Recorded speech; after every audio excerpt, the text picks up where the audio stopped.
case mystery that has haunted Hood River for more than 9 years. What happened to Kim Forbes? We all remember when she disappeared, the single mother with a good job and good friends. She vanished in 2004 with hardly a trace. Tim Becker has been digging into this case, and he found a private investigator who thinks she may have the answer. She wouldn't just take off. When Kim Forbes vanished, We just have absolutely zero clues, so we're looking for anything. her friends and her co-workers searched in vain. Detectives had the same result. Just sort of seems at this point she's dropped off the face of the earth. Her case was as high profile as any, yet for friends and for colleagues 9 years later, hope becomes harder to cling to. As the years go on, the fact that something's going to show up each year, it dwindles, but you always think, oh, maybe. But it just, just kind of came up empty. Very difficult. And that's difficult as an investigator. There were some things that just didn't add up when I was looking into certain parts of Kim's disappearance. Jennifer Mag and I first learned about the Kim Forbes case watching TV in 2009.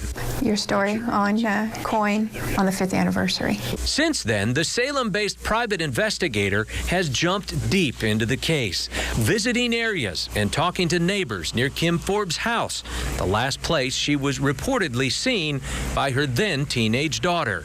What about it piqued your interest when you saw it on Channel 6? I felt for Kim. She was about the same age that I was, and all of a sudden to be missing. Jennifer saw how Forbes' SUV was found in Gresham several weeks after Kim was reported missing, and curiosity kicked in. She learned more than we ever did. The driver's seat was back further than what Kim would have used if she was the one driving the vehicle. Also, evidence on the undercarriage of the SUV shows it was driven to Gresham via Highway 35 along the east side of Mount Hood. 9 years later, the vehicle still sits quietly in the Hood River Police impound lot, the largest and yet emptiest clue to what might have happened. You go up to the impound yard and you get a reminder and you see that car and what happened to her.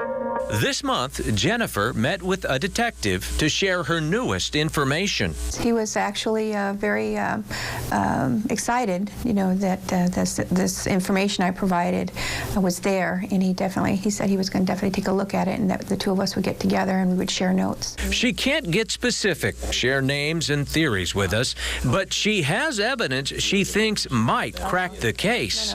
I know there are someone out there knows what happened to Kim. And you think you know more than you can talk about? Yes. Yes. Detectives already had evidence and files, 3 boxes full. They won't say what they know or suspect, only that, so far, all of this has led them nowhere. Nothing, Tim, nothing.